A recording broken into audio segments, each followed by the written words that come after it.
मेरे प्रेमियों, सबको मेरा अवतार मेहर बाबा की जय। मैं पहले जैसे बता चुकी हूँ, नगर में जब हम रहते थे तो डीएसपी बंगले के सामने रहते थे और डीएसपी बंगले के सामने सब मिलिट्री क्वार्टर्स है सिंगल ऑफिसर्स के लिए, और उसी में मेरे पिताजी को क्वार्टर मिला था। बाजू में सब सिंगल ऑफिसर्स रहते थे। और कुछ दिनों के बाद बाबा के पास हम जाके आए थे और बाबा से मिले भी थे। उसके बाद मेरे मौसेरी बहन की शादी थी बम्बई में, इसलिए मेरे बाबा और माँ दोनों भी बम्बई गए थे और भाई पूना में था सीखने के लिए, और मैं अकेली घर में थी। और माँ ने वो मेरे को बताया था कि घर में वो अकेली है, उसके साथ रहो, और वो सब खाना वाना बनाना ये करना, और बाद में रात को इसी के साथ सो जाना और दूसरे दिन तुम चली जाओ सुबह उठ के। तो वैसे वो सुबह आके खाना वाना बना के गई। बाद में मैं कॉलेज जाके आई। कॉलेज जाने के बाद मैं बाबा के आदि काका के यहाँ गई। वहाँ पे एक गजल सीखी, उसका मतलब वगैरह जान लिया, और बाद में घर आके सब खाना वाना खा के मैं घर में बैठी थी। और बाद में रात को ऐसा अ, महसूस हुआ कि मैं बाजू में सब ये है, शांतता है, बिल्कुल कोई नहीं है, बाहर आ ही नहीं रहा था। और फिर मुझे डर लगने लगा कि पता नहीं कौन किस वक्त घर में आ जाए और गला दबा के मार दे मुझे, पता नहीं। मैं बहुत डर गई थी। वो मैं भी वहां आके रात को उसकी टाइम हो गए, खाना वाना खा के आई थी तो वो सो गई जल्दी। फिर मेरी ऐसी डरावनी हालत हो गई कि मैं कहाँ जाऊंगी और क्या करूंगी। बाबा का नाम लेते लेने लेने लगी थी कि बाबा मैं क्या करूँ अब, मुझे तो चैन नहीं आ रहा है, न नींद आ रही है, न कुछ गाने को सूझ रहा है, मैं क्या करूंगी।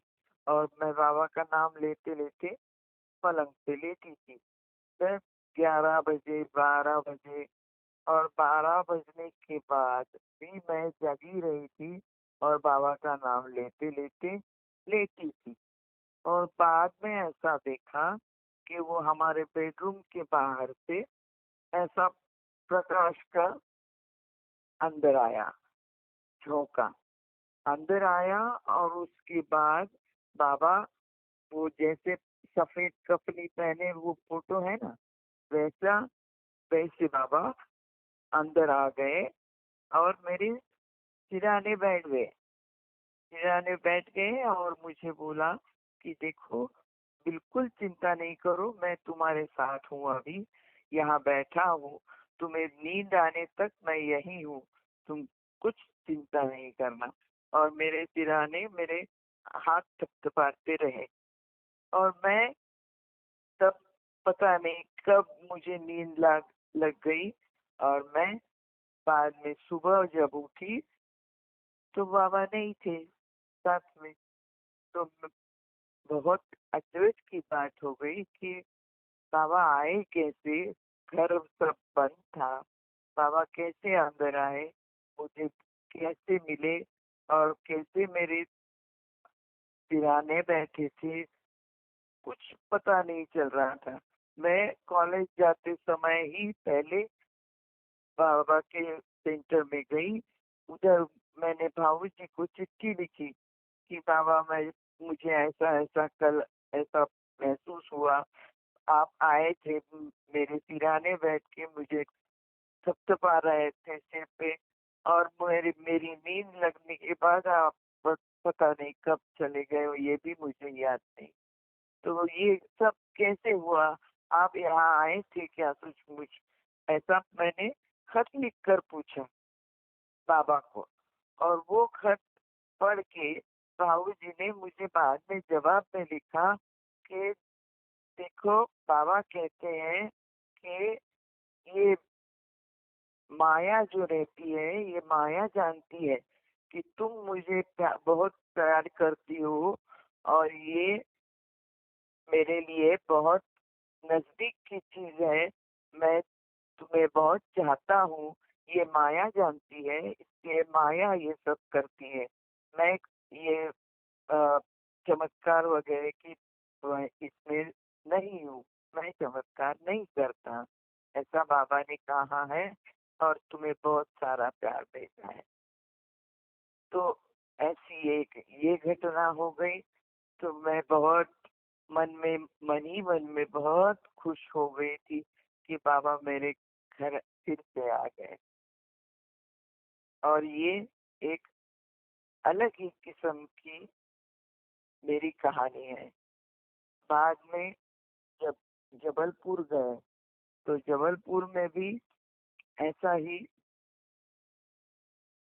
आ, हमारा सेंटर का ये था। जबलपुर सेंटर से पंखराज जी हमको लेने आए थे, और पंखराज जी के वो सेक्रेटरी थे सेंटर के, मेयर सेंटर के।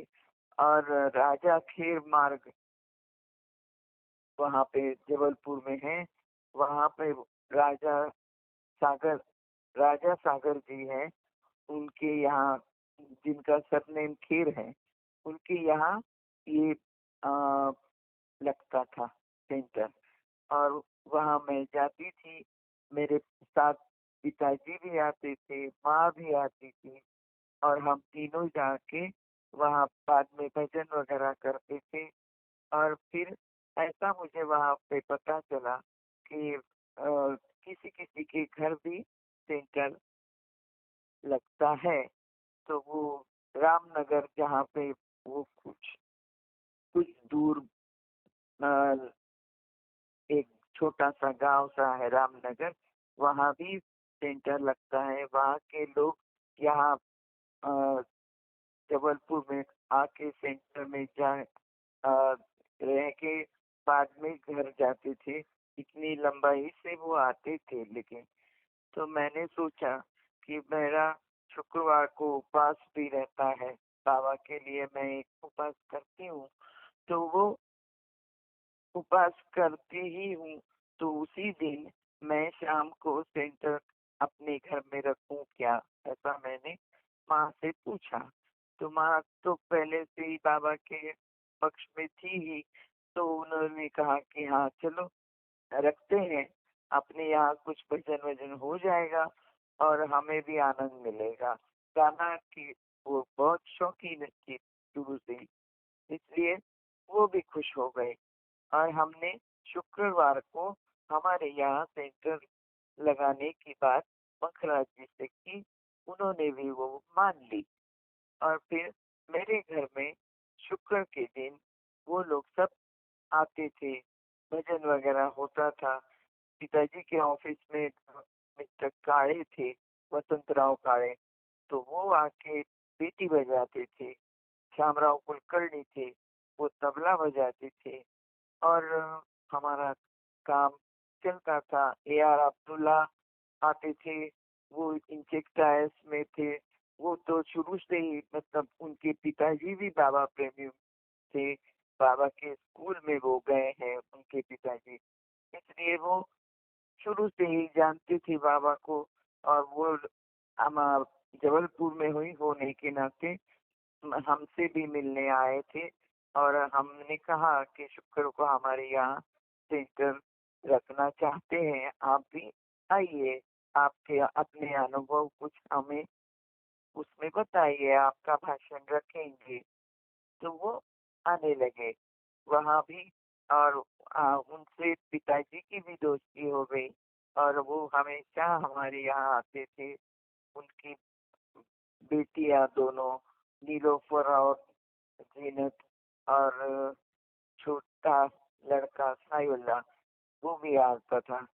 सब आके अच्छे से रात को फिर प्रसाद वगैरह लेके आरती प्रसाद सब होके वो घर जाते थे।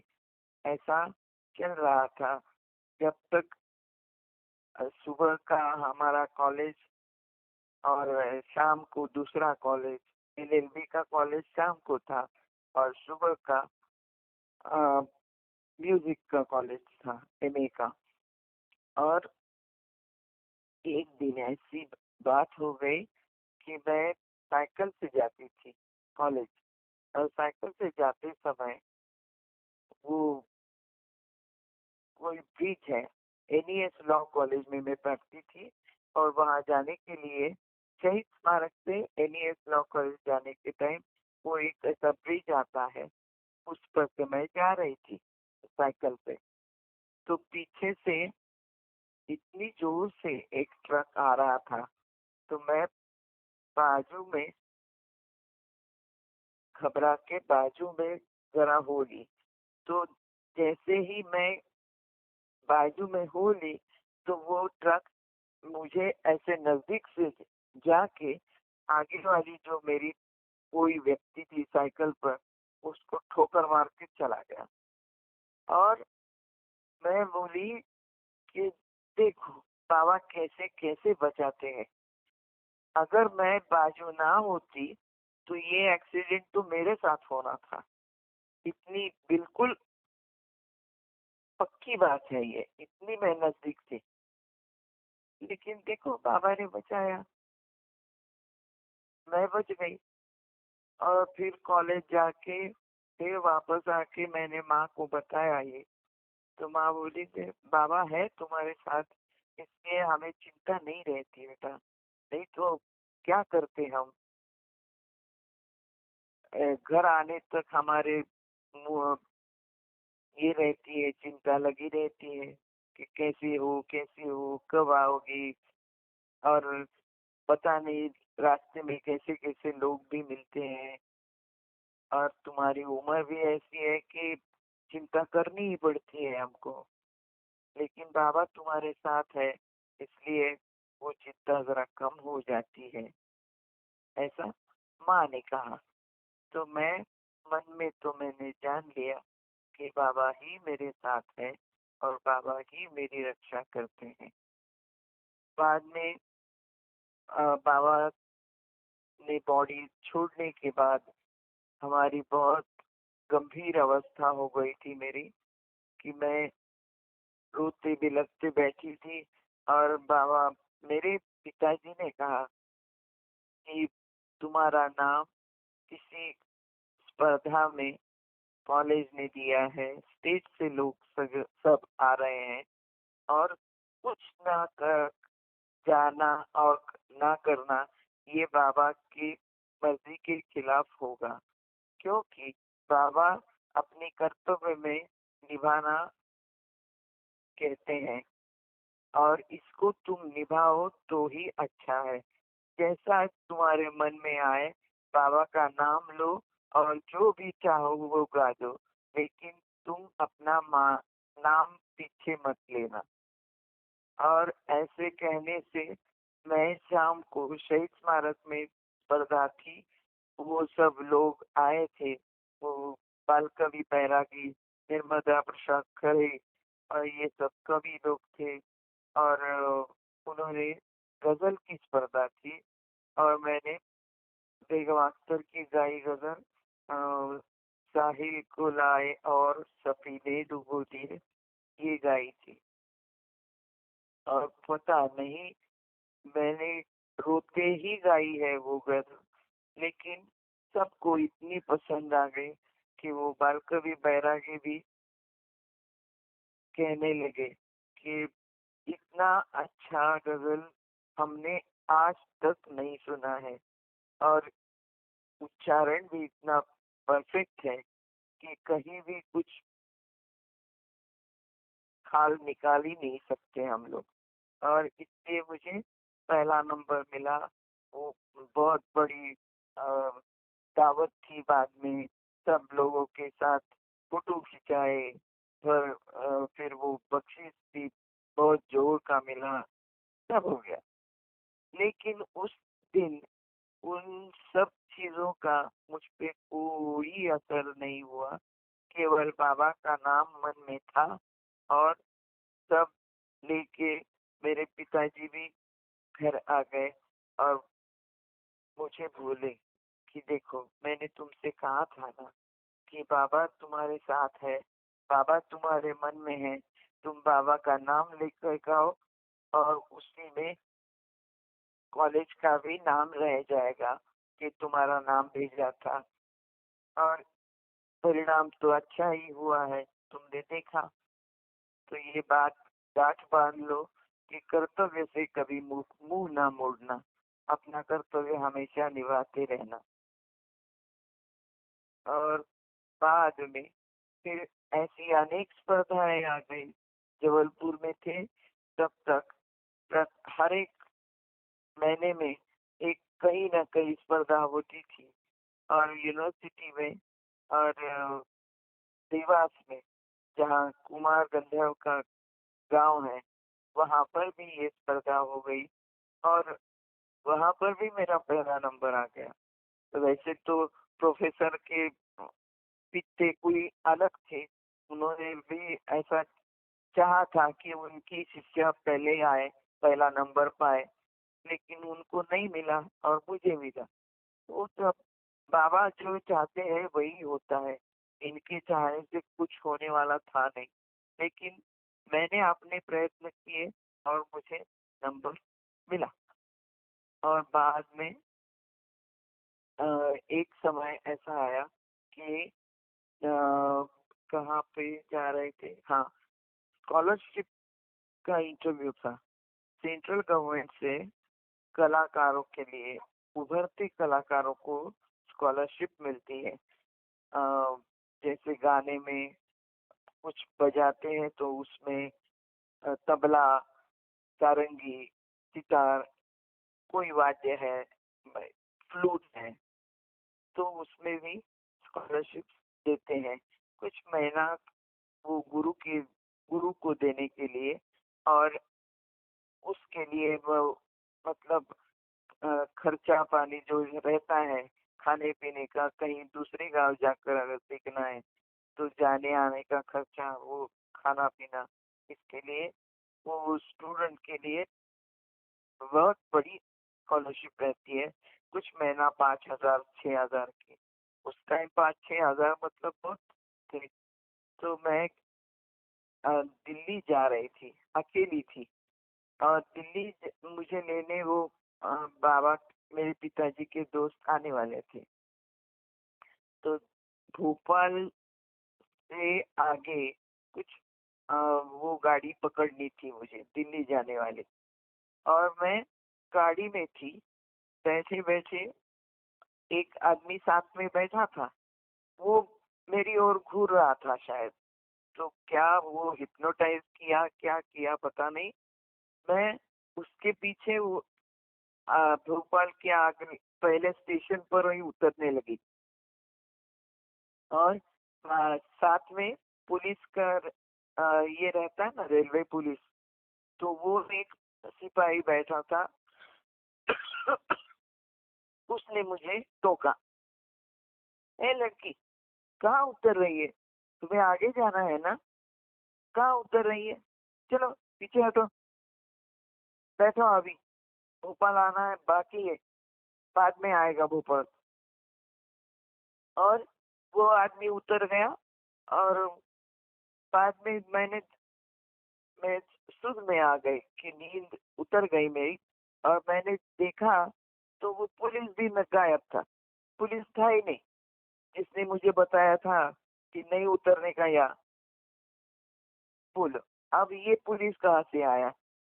ये पुलिस तो बाबा ही थे ना, उन्होंने ही बचाया। नहीं तो मैं कहा, पता नहीं कहाँ उतरती, कौन मुझे ले जाता, कुछ पता नहीं। ऐसी अवस्था मेरी हो गई कि मैं बयान नहीं कर सकती कि कौन था वो आदमी, कौन था, उसका मन में क्या था, कुछ पता नहीं। लेकिन इन सब से बाबा ने मुझे बचाया है। और ऐसे कई ऐसे किस्से होंगे कि बाबा ने मुझे हर समय बचाया है। दिल्ली में भी मैं वो ये था ना अपना सिकरी सम्मेलन बाबा का किया था, वहाँ सिकरी किला किला सिकरी में। तो वहां से मैं और मेरे हस्बैंड दोनों गए थे उधर। और वहां पे सब फंक्शन वगैरह होना शुरू होना बाकी था। तो हमने कहा कि मुझे वो आईसीसीआर जाना था, वो उसमें मेरा सिलेक्शन हो गया है। आईसीसीआर मतलब इंडियन कल्चरल रिलेशंस अब्रॉड के लिए। तो उसमें सिलेक्शन तो हो गया था। तो अभी क्या अवस्था है, कहीं दे रहे हैं क्या मुझे जाने के लिए, ऐसा मैंने पूछ के आना था, इसलिए हम दोनों निकले। और वो प्रोग्राम अभी शुरू होना बाकी था, इसलिए तब तक जाके आते हैं ऐसा सोच के निकले थे। और वहाँ बस में चढ़ने के पहले ही बस शुरू हो गई। मतलब मेरी एक तगड़ी नीचे और एक बस में, और ऐसे घसीटते घसीटते वो किसी ने कोई था ऊपर, उसने मुझे खींच लिया। फिर और बाद में बोले कि अरे आप गिर जाती अभी, क्या करती है। वो देखो, वो आदमी कहाँ था, बाद में गायब, दिखाई नहीं। ऐसा है सब। मतलब जितने भी मैंने किस्से अभी बताए, सभी जगह बाबा ने ही बचाया है, नहीं तो वो उस दिन खत्म होना था मेरा बिल्कुल। बाद में ऐसा हुआ कि मैं फिर वहां जाके सब पता लगा के वापस आई, तो कार्यक्रम शुरू हो गया और मैं उसमें शामिल हो गई। तो बाद में सब अच्छा हुआ, कुछ नहीं हुआ। गाना भी गाया उधर। और वो हाजरा वगैरह थे, जबलपुर के हाजरा, प्रोफेसर हाजरा थे। और सुभद्रा जी और मधुसूदन थे, सब मिले। मुझे बहुत अच्छा अच्छा कहा कि कितने दिनों के बाद मिली हो, और ऐसा सब सुभद्रा जी किसी को बता रहे थी कि अरे हीराबाई बड़ौदेकर जी गा रही थी, गाने आई थी बाबा के सामने। तो बाबा से उन्होंने पूछा कि यहाँ कोई क्लासिकल सुनना चाहेगा क्या, मैं क्या गाऊंगी यहाँ, कोई सुनने वाला है क्लासिकल। तो बाबा ने कहा ठहरो तुमको दिखाता हूँ। और मुझे लता को बोला कि गा के बताओ और क्लासिकल गाओ। और उस दिन इसने क्लासिकल गाया। तो वो खुद अ, हीराबाई अचरज में पड़ गई, ये लोग अच्छे से सुन रहे थे। तो वो बाबा ने उनसे पूछा कि क्या इसे क्लासिकल ही कहते हैं ना, इसके गाने को, और इतना सब सुन रहे हैं, तो तुम्हें क्यों शंका हो गई। तो ये मतलब कि किसी को अगर अच्छे से पता ना हो तो भी मेरा उदाहरण देके उन्होंने बताया है हीराबाई बड़ौदेकर को, जो बाद में कितनी ही बार बाबा के सामने आके गाई है। और मेरी गुरु जी सरस्वती रानी उनकी बहन, वो भी गाई है। वसंतराव देशपांडे जी जो बाद में मेरे गुरु रहे हैं, वो तो मेरे यहाँ सिखाने आते थे नगर। तो वहां से शनिचर को अगर आते, शुक्र को, तो शनिचर मेरे साथ सेंटर आते थे। वहां पे मेरा गाना होने के बाद वो खुद दो भजन गाते थे। और बाद में आते आते मुझे भी समझाते कि तुम्हारी क्या गलती हुई, कैसे गाना चाहिए वगैरह वगैरह, जो भी रहता। मतलब ऐसे लोग भी बाबा के सामने आके गाए हैं। और वो भी हमारे कारण ही, मतलब मैं मुझे दिखाने के लिए, मुझे कुछ मेरे पल्ले पड़ जाए, इसलिए बाबा ने इन सबको भी गाना गवाया है। ऐसी मेरी भी चिंता हमेशा की है बाबा ने। बाद में पूना आने के बाद सवाई गंधर्व में मेरा गाना हो गया सन 1972 में। और 72 में तब मैं नौकरी भी कर रही थी बाबा के ऑफिस, मेरे पिताजी के ऑफिस में ही मुझे नौकरी मिली। मैं 1970 में शुरू की नौकरी, और बाद में सवाई गंधर्व में 72 में गई। उस टाइम जय जयवंती और एक गजल बेगम अख्तर की गाई, मेरे हम नफस मेरे हम नवा, मुझे दोस्त बन के दगा न दे। ये मैंने गाया था, लोगों ने बहुत सराहा है उसको, और बाबा का नाम लेकर ही गजल गाई है। ये भी मुझे याद है, बिल्कुल अच्छे से याद है। और बाबा बहुत खुश हुए होंगे उस दिन कि इतना लोगों ने अच्छा सराहा है मुझे, मेरे गाने को, इसलिए बाबा भी बहुत खुश हो गए होंगे। बाद में 74 में मेरी शादी हो गई। तब तक मेरे पिताजी गुजर चुके थे, लेकिन पिताजी को मालूम था कि यही मेरा पति है, क्योंकि बाबा ने उनको इंट्यूशन दिया होगा कि इसके देखने के बाद तू शादी तो नहीं देख पाएगा, लेकिन तुझे कष्ट सहन करने की शक्ति मैं जरूर दूंगा। ऐसी इंट्यूशन उनको मिली थी, इसलिए उन्होंने ये घर से हमारे घर से निकलने के बाद ही मुझे मेरे पिताजी ने बताया कि यही तेरा पति है, और मैं ये शादी नहीं देख पाऊंगा। लेकिन उनके गुजरने के बाद 1.25 महीना कुछ वो चुप रहे। बाद में शुरू किया, आज अभी शादी करनी है, अभी शादी करनी है। तो फिर माँ ने जैसे तैसे करके अच्छे से मेरी शादी करा दी। फिर हमारी रहने का ठिकाना तो पुणे ही था, क्योंकि ये फिलिप्स में ऑफिसर थे, फिलिप्स इंडिया लोनी में, और मैं नौकरी कर रही थी और अच्छे से चल रहा था बिल्कुल। बस 75 में जुई का जन्म हुआ, और जुई को 1-2 साल की होने के बाद प्राजक्ति आ गई। फिर प्राजक्ति और जुई दोनों को लेकर हम बाबा के यहाँ गए थे। मेरा माई थी तब तक, मेरा माई और मनी आंटी और गवेर आंटी और रेणु, ये सब लोग थे, डॉली दीदी थी। सभी ने मुझे बहुत प्यार दिया, बाबा का आशीर्वाद भी मुझे दिया। और बाद में जुई को भी सब पास में बिठाया, उसको बहुत प्यार दिया, जुई प्राजक्ति को, दोनों को उनके हाथ सिर पे हाथ रखे दोनों, मेरा मायने। और फिर हम लोग वापस आ गए। बाद में हर साल एक बार तो भी हम लोग नगर जाते रहे, कभी बाबा का बर्थडे मनाने, या कभी अमर तिथि में, जिस जब भी समय मिलता हम लोग नगर जाके आते थे।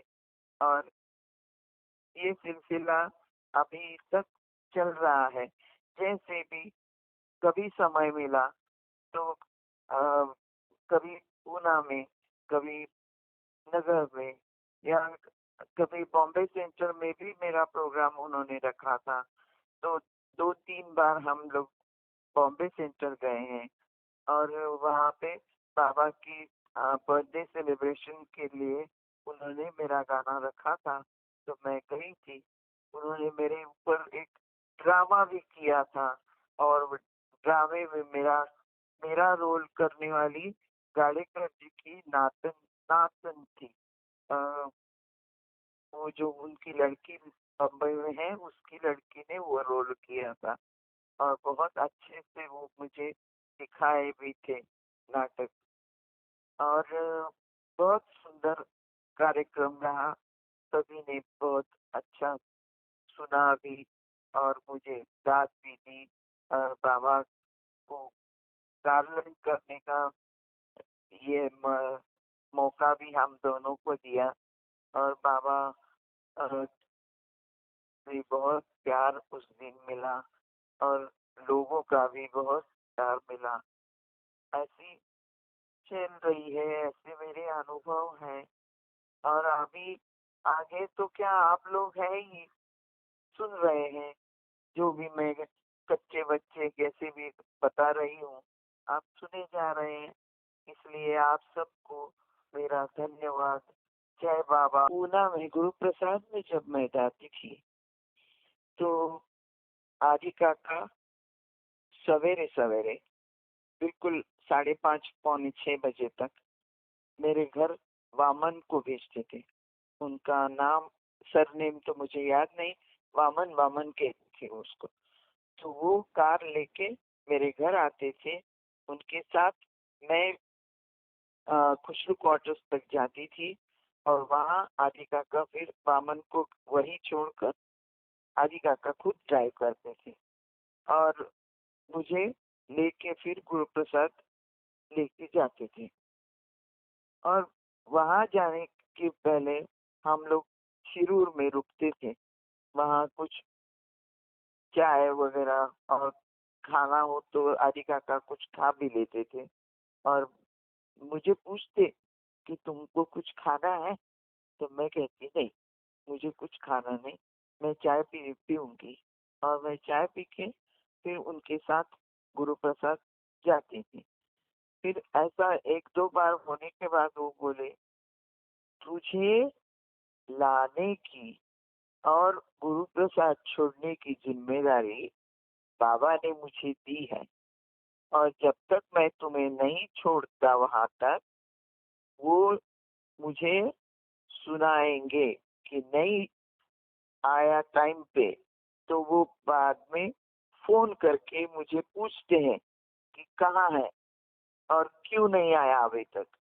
मतलब इतनी तुम्हारी चिंता है कि तुम अपने लिए मुझे गाली दवाती हो। कि बाबा मुझे गाली देते हैं कि अभी तक क्यों नहीं आया। मैंने कहा कि मैंने तो ऐसा नहीं कहा था बाबा से। बाबा मेरी चिंता करते हैं तो मैं क्या करूं उसमें।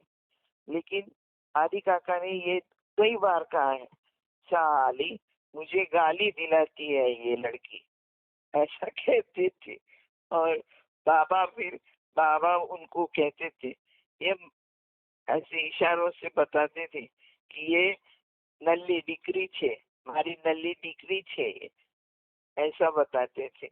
और बाद में एक बार ऐसा हो गया कि वहां पे कुरुंदवाड़ संस्थान की महारानी आती थी, पार्वतीबाई पटवर्धन। तो उन्होंने बाबा से कहा, शायद उनको ऐसा लगा होगा कि कैसे रहेगी, इतनी सारी मंडली के लोग हैं, ये छोटी है, कौन इसकी तरफ ध्यान देगा, क्या देगा, पता नहीं उनको क्या लगा। लेकिन उन्होंने कहा कि मैं इसको ले जाती हूँ और अ, अपने घर सबसे मिलाऊंगी। मेरी नातन है, नात नाती है, सबसे मिला के सुबह पहुंचा लेके आती हूँ उसको वापस। तो मैं तो नाराज थी, मुझे जाना नहीं था। तो बाबा ने कहा, इतना वो कह रही है तो जाके आओ, उसके यहाँ जाने में तुम्हें क्या इतराज है, जाके आओ, देखो उनका घर। तो मैं उनके साथ गाड़ी में चली गई। वो बट गार्डन रोड पे उनका बंगला है। और वहां जाने के बाद वो सब दरबारी रीति रिवाज, मैं तो दंग रह गई। बिल्कुल देखे कि वो उनको रिसीव करने वो शोफर पहले द्वार खोलेगा, बाद में हमने बाहर पाँव रखना, और फिर अंदर जाने के लिए वो क्या कारपेट और वो सब उस पे चलो, और बाद अंदर जाने के बाद उनको रिसीव करने वो उनके नात नाती नुषा सब लोग आगे आके आ गए आप, कैसा रहा, कैसा रहा वहाँ पे, वो सब पूछते। और फिर उन्होंने मेरी मुलाकात कराई, और बाद में वो सब क्या, इतने छोटे छोटे बच्चे, 4 साल का, 3 साल का, और एक बड़ी लड़की, तो वो सबको संदीप राजे, क्या जो नाम होगा उनको, राजे, और वो शोभा राजे लड़की, उन सबको राजे बुलाओ। और उन्होंने आके क्या किया, तो मेरे हाथ में प्रेजेंट थमा दिया। तो मैं बाद में वो महारानी जी ने भी मेरे हाथ में एक पेंडेंट दिया था, वो चांदी का, वो भी मेरे पास माँ के घर में रहा होगा, लेकिन है अभी वो। और बाद में फिर चांदी की थाली में राउंड टेबल पे बैठ के खाना, क्या कितने कितने भोग बनाए थे उस दिन पता नहीं, सब खाना खिलाया चांदी की थाली में। और फिर गरम गरम नरम गद्दे पे सुलाया, वो अ, मच्छरदानी सब तरफ से लगा के पलंग पे गद्दे पे सो गए। फिर सुबह उठ के जल्दी वापस आ गए, तो मेरी जान में जा आ गई कि पहुंचे हम बाबा के यहाँ।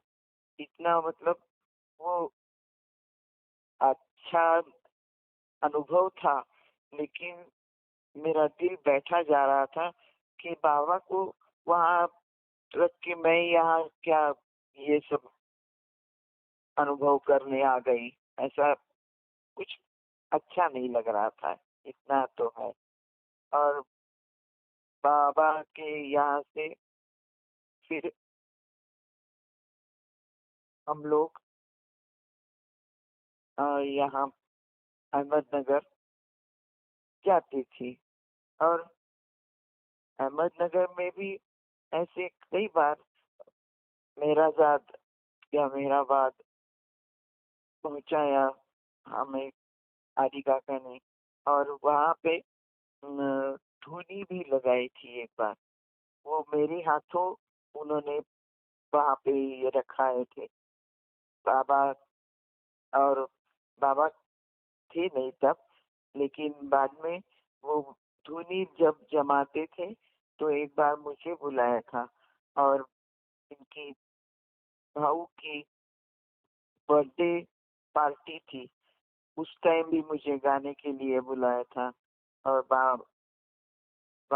उन्होंने भी मेरे लिए वहाँ यहाँ से कार भेजकर मुझे बुलाया और वहाँ घर तक छोड़ आए थे। ये ऐसा ही सिलसिला रहा। इसी कारण मैंने नगर को जब उन्होंने ईस्ट वेस्ट गैदरिंग के इसमें बुलाया, तब मैंने ये बात कही थी कि मेरी आदत बाबा ने कर रखी थी कि कोई मुझे लेने आए तो ही जाओ, और बाद में घर तक छोड़ना। ये बाबा ने ही हर समय आदि काका को बोल के किया है। इसलिए मैं शुरू से आपको भी बता रही थी कि मेरी ने जाने आने की कुछ ये तजवीज कर कीजिए, तो मैं आऊंगी, ऐसा मैं बोल रही थी। तो ये मेरी गलती है। अब ये तो नहीं हो सकता कि कोई मेरे लिए गाड़ी भेजो और घोड़ा भेजो तो मैं जाऊंगी, ऐसा अब तो नहीं हो सकता। वो बाबा थे तब की बात अलग है। ये तो मैं आप समझ गई हूँ। अब मैं किसी को ऐसे ये बात नहीं कहूंगी। और क्या बताऊं। हाँ, बस वही गुरु प्रसाद में जैसा बाकी प्रोग्राम चलते होंगे तो तब आप छोटी थी तो क्या करते थे, या जैसे हाँ बरामदे में बैठ के वो वाला जितना नहीं भी नहीं याद आता है? हाँ जी। बरामदे में तो एक बार बाबा ने अंदर से हमको धमकी भी दी कि तुम अगर अभी बात की तो मैं अंदर से बाहर आ जाऊंगा, बात नहीं करना, बिल्कुल चुप रहो। मौन था। मौन के रहने को कहा, इतनी मैं बड़बड़ कर रही थी उधर सबके साथ। तो बाबा ने कहा, अंदर से संदेशा भेजा कि उसको बोलो अब बिल्कुल बात नहीं करना, बस चुप रहो। ये भी एक अनुभव है। मतलब उनका जब डिस्कोर्सेस ये सब चलता था तो आप हाँ छोटे थे तो आप ऐसा ही बाहर खेलते होंगे? हाँ हाँ। नहीं, मुझे इन डिस्कोर्सों में कुछ ये चाह थी ही नहीं शुरू से ही, अभी भी नहीं है और शुरू से ही नहीं है, क्योंकि मेरी समझ के बाहर है ये। मैं सिर्फ प्यार करना जानती हूँ। बाबा से प्यार करो और प्यार लो, बस। बाकी बाबा कौन है क्या है यही भी मैंने जानने की कभी कोशिश की नहीं, क्योंकि मैंने खुद में मान लिया था कि बाबा ही ईश्वर है, बस इतना ही है मेरे लिए। यही डिस्कोर्स बहुत है। मैं कभी बहर दर्शन में क्या गॉड स्पीक्स कुछ नहीं पढ़ा। सबने मुझे कहा भी, भाऊ काका ने तो मुझे मेहर दर्शन की कॉपी दी है, एक पढ़ो, लेकिन मैंने 2 या 4 पंक्तियों के ऊपर वो पढ़ा भी नहीं है। ऐसा ही घर में है, क्योंकि मैं नहीं बिलीव करती तो मैं क्यों पढ़ूं उसको। बाकी चलता है वैसे तो, कुछ अड़चन है ही नहीं। प्यार करने में क्या अड़चन है? नहीं, जब बाबा ने आपका इतना ख्याल रखा, इतना प्यार बरसा, हाँ और आप बाबा से इतना प्यार करते, उसके आगे कुछ नहीं है। सही। और क्या, सही। उसके आगे कोई कौन सा भी डिस्कोर्स। अवतार मेहर बाबा की। अवतार मेहर बाबा की जय।